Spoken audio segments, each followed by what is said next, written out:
제 이전 영상을 보게 되면 유난히 통화량을 언급을 많이 했었어요. 경제는 결국 이 화폐의 움직임이 주요 변수가 되는 셈이고, 이 화폐량, 이 통화량의 과도한 증가가 이 결정적인 인플레이션의 유일한 원인이라고 보고 있습니다. 인플레이션은 결국 생산의 증가보다는 결국에 화폐량이 과도하게 증가될 때 발생하는 것인데, 그런데 또 이를 달리 해석하면 인플레이션은 너무나 지극히 정상적인 화폐적인 현상일 뿐이라는 거죠. 일본은 결국 이 나라의 부채율이 너무나도 높기 때문에 돈을 풀어서 이 경기에 활력을 불어넣을 수 있는 카드가 부족한 셈이고, 통화량 증가를 보더라도 다른 선진국에 비해 유독 통화량이 적게 공급된 것을 볼 수가 있어요. 그럼 중국은 어떨까요? 중국은 GDP 대비 부채 비율은 250%를 넘어가면서 2008년 138% 대비 이 2배 수준에 육박하게 됩니다. 그런데 이런 부채율에도 불구하고 일본과 다른 점은 이 성장을 지속적으로 유지하기 위해서 지준율 인하까지 하면서 이 엄청난 규모의 M2 통화량 공급을 유지하고 있다는 것이고요. 그럼 과연 중국은 이 막대한 화폐 발행을 통해서 결국에 시간이 흐른 후 인플레이션으로 표현이 될 수 있을까요? 그럼 미국 사안은 어떨까요? 미국은 기축국이니까 인플레이션을 피할 수 있을까요? 인플레이션과 관련하여 이 1부 영상과 이어서 2부 영상을 연달아 제작할 예정이오니 이 관심 있는 분들은 한번 귀 기울여 들어주시면 감사하겠습니다.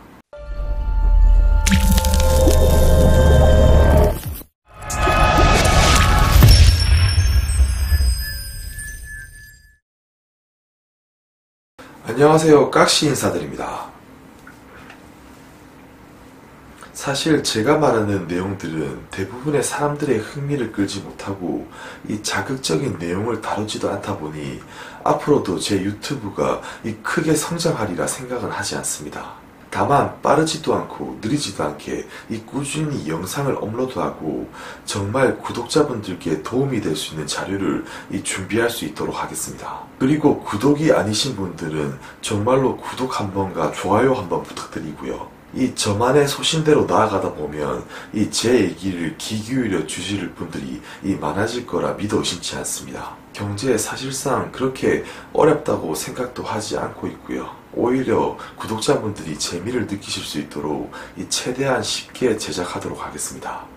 그래서 오늘은 이 인플레이션이라는 단어를 가지고 이야기를 좀 풀어가 볼까 해요. 인플레이션이란 단어는 수없이 많이 들어본 단어일 겁니다. 그런데 이 단어에 숨겨진 의미는 상당히 많은 것 같은데요.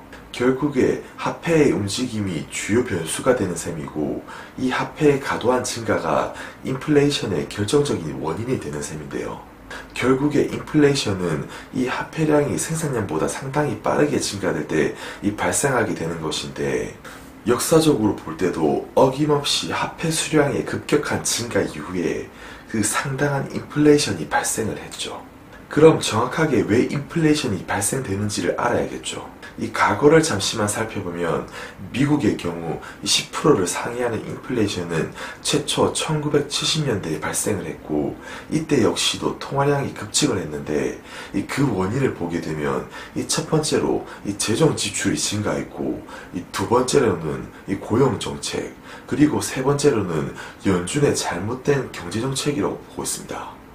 첫 번째는 단연 재원을 확보하기 위해서 이 화폐 통화량을 늘리게 된 셈이고, 미국 정부는 자연스럽게 연준을 통해서 이 화폐 통화량을 늘리게 된 겁니다. 두 번째로는 고용 정책인데, 완전 고용을 실현시키려는 정책은 정부 지출을 증가시키고, 그 결과로 발생되는 재정 적자를 화폐 발행으로 충당하는 것이고요. 그리고 연준은 화폐량을 규제할 수 있는 권한을 가지고 있죠. 그런데 보통 연준이 이 화폐량을 조절한다기보다는 사실상 이자율을 조정하는 것인데, 결국에 과도한 이자율을 조정하지 않는다는 것은 이 금리를 올리거나 내리거나 어떤 행위를 하더라도 일정한 통화 공급량은 변하지 않는다는 것을 의미하는 것이고, 최근의 추세인 무제한 양적 완화로도 증가율에는 변화가 없게 되는 셈이 되는 겁니다. 그래서 최근 사례를 통해서 이 화폐 발행으로 재정 지출을 충당하는 경우로는 트럼프가 최근에 인프라 투자를 민주당과 합의한 건인데, 트럼프 정부가 인프라 투자를 통해 이 새로운 도로를 건설하겠다고 가정을 해봅시다. 이 조세 정책의 변화는 없는데 아무도 더 세금을 납부하지도 않았는데 새로운 도로는 도대체 무슨 돈으로 비용을 마련할까요? 그것에 대한 정답은 결국 흘러간 돈은 모든 화폐 보유자들이 부담한 셈이 되는 것이고, 이를 다시 말하면 추가로 발행된 화폐가 이 도로 건설에 종사한 노동자들에게 흘러갔을 것이고, 그들은 또 상품을 구매했을 것이고, 그러면 한패는 이 상품 판매자에게 흘러가게 되고 또 다른 판매자에게 이 화폐 이동이 계속적으로 발생이 되는 겁니다. 그래서 이러한 연쇄 과정이 지속하게 되면 화폐 유통량이 생산량보다 빠르게 증가하게 되는 것이고, 이 생산량 증가는 서서히 나타나기 때문에 물가 상승이 발생하게 되는 것이고요. 그럼 원초적인 질문이 하나 떠오르지 않을까요? 왜 돈을 지속 공급해야 하며 역사적으로 봤을 때 시간이 지나면 지날수록 유통 통화는 고갈되어 왔을까? 결국 인류는 지속적으로 통화량을 늘려 경기의 유동성을 불어왔는데, 이때마다 빈부격차가 심화되고 이 통화량은 늘렸지만 일부의 돈이 저축되거나 이 금고에 박혀 나오지 않는 상황이 발생하는 거죠. 예를 들면 국가에서 이 100억 원치의 값어치의 상품을 만들었고, 여기서 노동소득으로 70억의 임금이 지불되고 나머지 30억은 이윤으로 보게 된다면, 70억은 뭐 노동자들이 이후에 이 돈을 소비하는 경우에 화폐량의 이동으로 잡힐 수 있게 되지만, 이 나머지 30억은 이윤으로 가지는 그 사람의 수도 적기 때문에 이 돈이 돌지 못하고 금고나 이 저축 상태로 박히게 되는 거죠. 그런데 우린 현재 이 신용화폐 시스템 속에서 살고 있지만, 과거 근본위 제도 시점에는 이 초인플레이션이 발생하지 않은 원인은 이 화폐의 재료가 금속이라면 화폐량은 완만히 증가했고, 이로 인한 물가 상승은 이 통화량 증가만큼 점진적인 금리 인상으로 억제할 수가 있었어요. 결국 근본위는 금리 인상형 화폐 시스템인 거죠. 근데 이를 또 반대로 해석하면 근본위 제도만의 문제점이 발생될 수 있어요.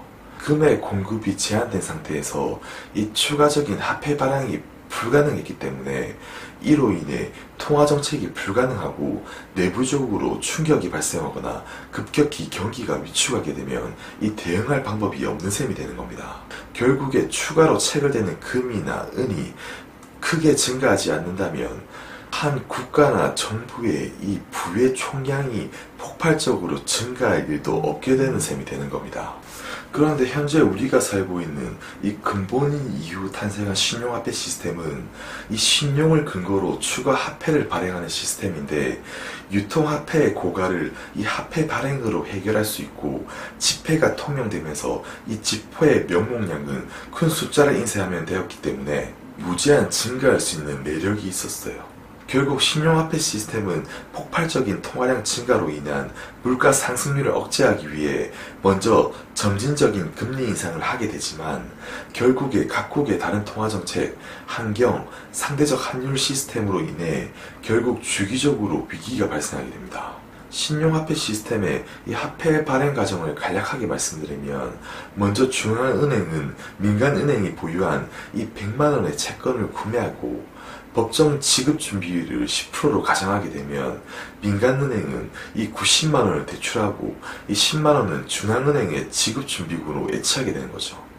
이렇게 대출과 예금이 무한하게 반복하게 되면 최초 중앙은행이 공급한 이 100만원은 1000만원의 예금으로 나타나게 되는 것이고, 여기서 중요한 게 민간은행 스스로가 판단하여 이 통화를 발행하는 것인데, 소위 이 시스템의 초반에는 신용도가 좋기 때문에 중앙은행의 작은 본원통화 공급량으로도 필요한 수준의 일정한 이 M2 통화량을 시중에 공급할 수 있지만, 그런데 시간이 흐르면 흐를수록 이 통화 부정량을 보충시키기 위해 시장에 유통되는 통화량을 증가시키려고 이 노력할 수밖에 없고, 이는 결국에 부채로 이어지고 이 신용도의 하락을 동시에 부추기게 되는 셈이 되는 겁니다. 결국 이런 사태는 일정한 통화 공급량 증가가 힘들어지고, 이 일정한 통화 공급량 증가가 힘들어지면 경제 성장률이 일단 둔화로 이어지는 것이고, 이 실업률은 증가하게 되는 거겠죠. 더군다나 부채가 증가한 상황에서는 이 화폐 공급이 과도하게 증가하여 물가 상승이 여전히 일어나고 있기 때문에 위기 발생 가능성은 더 높아지는 거예요. 이런 일련의 과정을 겪고 다시 정상적으로 회귀하게 되면 다시 경제 활성화를 위해 금리를 인하하는, 우리는 지금 말 그대로 금리 인하형 화폐 시스템에 살고 있는 겁니다. 제가 오늘 1편 영상은 대략적인 개념에 대해서 좀 말씀을 드리려고 하는 것이고, 제가 오늘 1편 영상은 대략적인 흐름에 대해서 이 이야기를 하려고 하는 것이고, 세부적인 것보다 이 큰 흐름에서 한번 봐주시길 부탁을 드리는 거고요. 이어서 2편 영상에서는 세부적으로 인플레이션에 대해서 한번 다뤄볼까 하오니, 1편 영상을 끝까지 시청하신 분들은 곧이어 2편 영상도 곧바로 업로드 될 예정이오니 한번 참고하시길 부탁을 드리고요. 실상 인플레이션은 그 누구도 정확한 시점을 예측하는 것은 불가능합니다. 아무도 느끼지 못하는 시점에 갑자기 찾아온다는 겁니다. 그리고 돈을 버는 것도 중요하지만 소중한 내 돈을 지켜야겠죠. 또 다음 영상에서 뵙도록 하겠습니다. 이 구독과 좋아요는 한번 꼭 부탁드릴게요.